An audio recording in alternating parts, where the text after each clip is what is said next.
Je suis dans la joie, une joie immense. Je suis dans l'allégresse, car mon Dieu m'a libéré. Je suis dans la joie, une joie immense. Je suis dans l'allégresse, car mon Dieu m'a libéré.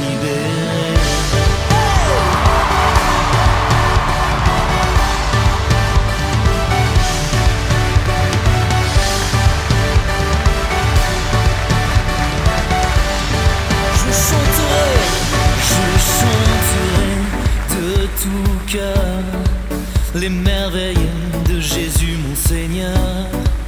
Il m'a ôté des ténèbres, il m'a délivré de tout péché.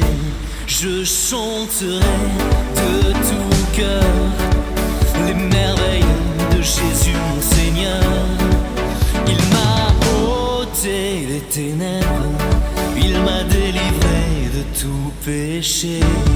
Je suis dans la joie, une joie immense. Je suis dans l'allégresse, car mon Dieu m'a libéré. Je suis dans la joie, une joie immense. Je suis dans l'allégresse, car mon Dieu m'a libéré.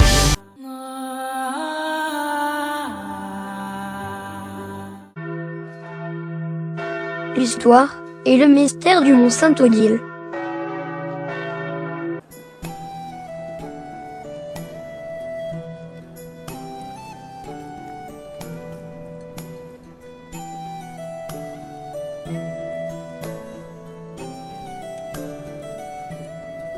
Adalric, duc d'Alsace, sous Dagobert II, attend son premier enfant. Il espère un fils. Grande déception. Une fille chétive et aveugle naît. Adalric ordonne qu'on la tue. Sa femme réussit à l'en dissuader. Elle confie alors l'enfant à une nourrice avant qu'elle rejoigne les Sœurs de Palme, en Bourgogne. À l'âge de 12 ans, l'enfant est baptisé par l'évêque, Erhard de Ratisbonne. C'est alors qu'elle retrouve la vue.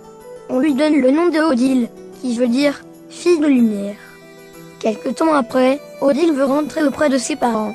Hugues, son petit frère, part la chercher, et ce malgré la défense formelle du père. Adalric, dans un accès de colère, le frappe mortellement. Saisi par le repentir, le père tolère alors Odile, à Hohenbourg. Il projette de la marier à un jeune prince de son choix. Par amour pour Dieu, Odile refuse ce mariage. Devant l'obstination du père, qui veut la forcer au mariage, elle s'enfuit. Il la poursuit jusqu'en Forêt-Noire, près de Fribourg. C'est là que, selon la tradition, un rocher se serait ouvert. Odile s'y réfugia. Adalric comprit alors le destin d'Odile. Il l'accueille à nouveau à Hohenbourg. Pressé par Saint-Léger, évêque d'Autun, il fait don du château de Hohenbourg à sa fille. Très rapidement, de nombreuses filles rejoignent Odile, pour mener avec elle une vie de prière et de charité. Odile fonde un second monastère à Niedermünster, au pied du mont Saint-Odile. Elle y accueille les pauvres et infirmes. En s'y rendant depuis Hohenbourg, rencontrant un mendiant aveugle et assoiffé, elle frappe à un rocher. Il en sortit une eau bienfaisante qui, depuis, ne cesse de couler. À la mort de son père, Odile obtint sa délivrance des tourments de l'enfer. Elle poursuit son œuvre de miséricorde jusqu'à sa mort. Elle s'endort dans la paix du Christ, son corps est déposé dans un sarcophage, encore visible aujourd'hui dans la chapelle du tombeau.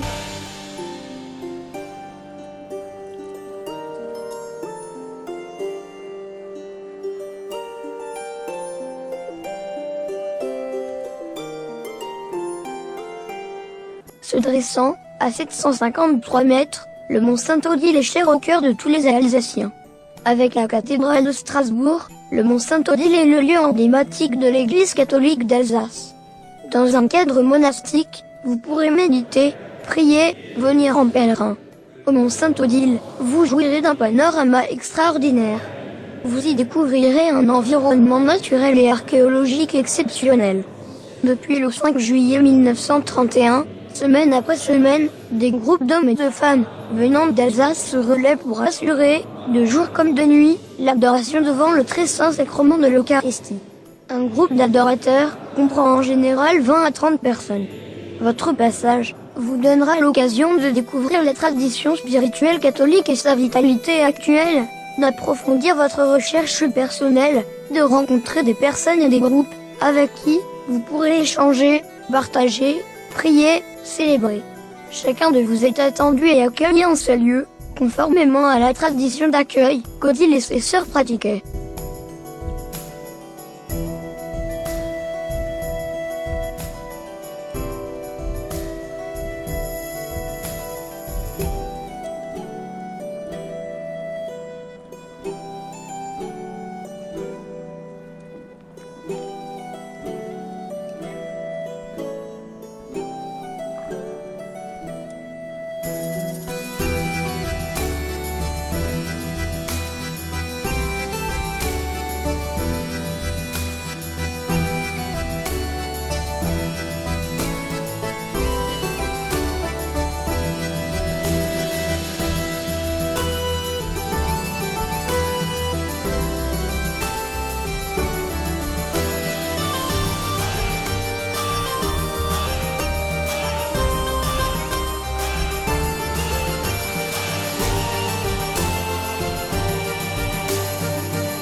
Je suis dans la joie, une joie immense.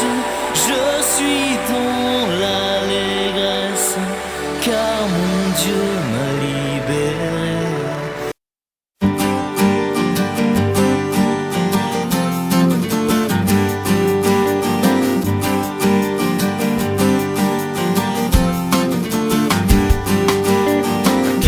Terre entière, chantez à pleine voix. Il a pris vos misères par sa mort sur la croix. C'est le Dieu de vos pères, un cœur de vos combats, un caractère.